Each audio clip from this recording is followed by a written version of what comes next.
அஸ்ஸலாமு அலைக்கும் ஃப்ரெண்ட்ஸ், என்ன செய்து சுகமாயிக்கியா? அல்ஹம்துலில்லா, நாங்களும் எல்லாரும் சுகமாயிக்கியா. இன்றைக்கும் நான் உங்களோட ஒரு இன்ட்ரெஸ்டிங்கான ஒரு வீடியோண்டோட தான் வந்திருக்கியது. என்ன செய்ய போகிறேன் இப்படின்னு சொல்லி பார்ப்போம். வாங்க வீடியோக்குள்ளே போவோம். ஃப்ரெண்ட்ஸ், இன்றைக்கி சிம்பிளாக கருவேப்பிலை கட்டி தான் காய்ச்ச போகிறது.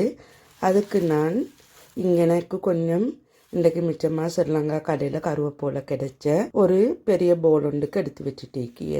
அதுக்கு இந்த ரைஸ் குக்கர் கப்பால் 1.25 கப் நான் பச்சரிசியும் எடுத்து வச்சுட்டேக்கிய.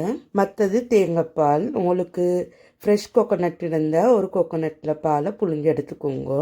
மற்றது கார்லிக், அதுலேயும் நான் ஒரு 6-7 பிக் எடுத்து வச்சுட்டேக்கிய. இது உளுவரிசி ஒரு சின்ன டீஸ்பூன் அளவுண்டு மாதிரி எடுத்து வச்சுட்டேக்கிய.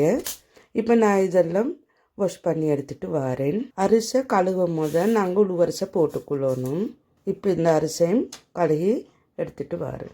இப்போ அரிசை கழுகி தண்ணியும் ஊற்றி எடுத்துகிட்டு வந்தேன். தண்ணி நாங்கள் வைக்கணும். இதுக்கு நாங்கள் இப்படி 1 இன்ச் வச்சுக்கிண்டா 2 இன்ச் வைக்கணும். டபுள் மடங்கு தான் தண்ணி வைக்கணும். இப்போ இதுக்கு இந்த கார்லிக்கையும் போட்டுக்கொள்வோம். இப்போ இதை உப்பு கொஞ்சம் போட்டு அடுப்பில் வைப்போம். உங்களுக்கு தேவையான உப்பை போட்டு அடுப்பில் வைப்போம் வேகியத்துக்கு. அதே போல் நாங்கள் கருவேப்பிலையை நல்லா அரைச்சி எடுத்து இப்போ கருவேப்பிலையும் கழுகிட்டு வந்தேன். இப்போ நான் இதை அரைச்சி எடுத்துகிட்டு வரேன். இப்படி வடித்து எடுத்துக்கொள்வோம். இன்னும் கொஞ்சம் தண்ணி ஊற்றி மறுபடியும் பிளெண்டர் பண்ணி எடுத்துகிட்டு வரேன்.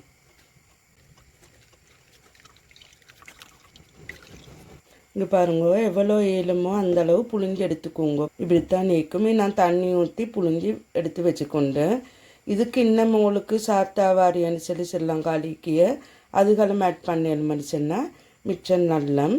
இப்போ நைட் இல்லை, நான் அதுதான் கருவேப்பிலை மட்டும்தான் கஞ்சி கிண்டை போடும். நல்ல ஹெல்த் பெனிஃபிட். நீங்களும் ஒரு 15 டேஸுக்கு ஒருக்க ட்ரை பண்ணி பாருங்க. கொலஸ்ட்ரால் உள்ளவங்களுக்கு மிச்சம் நல்ல. அதனால தான் நானும் எப்படி சரி கண்டா கருவேப்பிலை எடுத்துகிட்டு வந்து கஞ்சி எப்படியும் ஒரு 2 வீக்ஸுக்கு ஒருக்க காய்ச்சி படிங்க எனக்கு.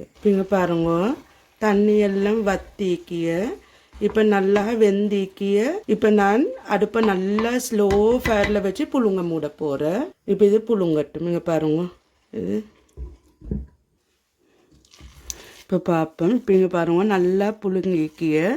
இப்போ கொஞ்சம் நல்லா மசிச்சு விடுவோம். போட்ட கார்லிக்கெல்லாம் சாட மசிச்சுடுங்கோ. இல்லாட்டி அதையும் புறக்கி போட்டுட்டு தான் புல்லகள் எடுக்கியோண்டு. இப்போ நாங்கள் இந்த கருவேப்பிலை ஜூஸை ஊற்றிக்கொள்வோம்.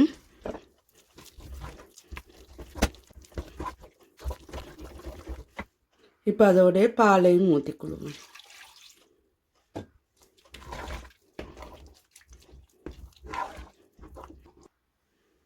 பால் போதாட்டி கொஞ்சம் பால் ஊற்றிக்குங்கோ.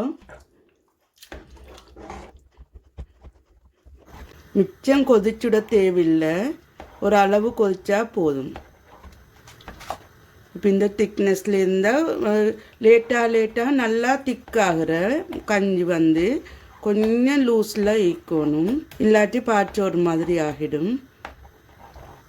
நீங்கள் இப்போ இந்த ஸ்டேஜில் உப்பு போதுமோன்னு பார்த்துக்குங்க. போட்ட உப்பு நல்லா புழுங்கி வெந்தாதான் நீங்கள் பாருங்க, இது நல்லா அழகாக கஞ்சி வாரது. புழுங்காமல் நீங்கள் மசிச்சாமல் தண்ணி ஊற்றினா தண்ணி வேறு அரிசி வேறு அப்படி இருக்கும். அதனால் நல்லா வெந்து கடைஞ்சுட்டு பாலை ஊற்றுங்க. அப்போ தான் அழகாக வரும்.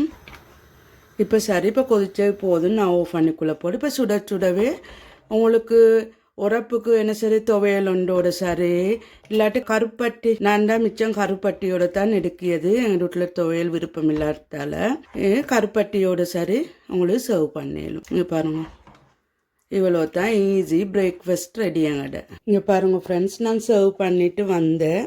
எங்களோட கஞ்சி சுடவே இலக்கஞ்சி குடிக்கணும். நான் இங்கே பாருங்க, கருப்பட்டியோட தான் நான் வச்சிக்கியது. எப்படி இருந்தேன்னு சொல்லி மறக்காமல் கமெண்ட்ஸ் தாங்க. சரி ஃப்ரெண்ட்ஸ், இதோட நான் இந்த வீடியோவை முடிவிச்சு கொள்கிறேன். உங்களுக்கு பிடிச்சிருந்தால் லைக் பண்ணுங்க, உங்களோட ஃப்ரெண்ட்ஸ் அண்ட் ஃபேமிலிக்கு ஷேர் பண்ணுங்க. மறக்காம நஸ்ரீனான் டைரி என்ன யூடியூப் சேனலை சப்ஸ்கிரைப் பண்ணுங்க. அப்போ சரி, அடுத்த வீடியோட சந்திப்போம். அஸ்ஸலாமு அலைக்கும் வரஹ்மத்துல்லாஹி வபரகாத்துஹு.